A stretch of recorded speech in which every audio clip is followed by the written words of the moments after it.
recent years, the number of people traveling abroad for cosmetic surgery has skyrocketed, but there are some challenges for so-called medical tourism and risk.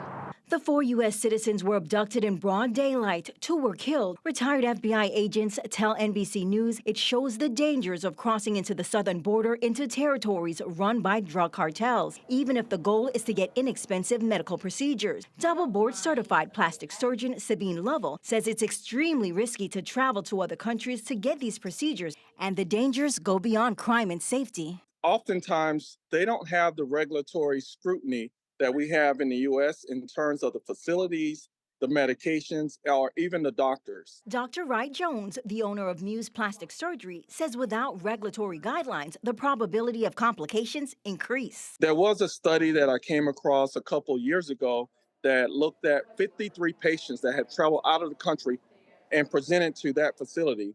Out of the 53 patients, 37 of those patients had soft tissue injury, and most of that was due to infection. Atlanta native Tisha Chestnut relocated to Mexico last year, and she says her experience is not all bad. Even though it's cheaper than what we're paying in the US, it's still quality service. I've had to see a doctor, and like a lot of times it's more convenient. Like you can call a doctor to your home, get your prescriptions delivered to your home.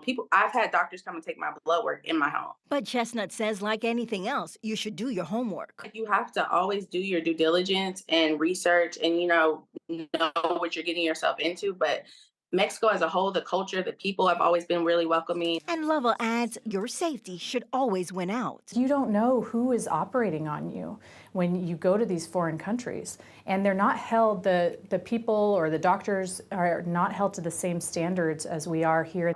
The 2 surviving Americans are back in the U.S. getting medical care.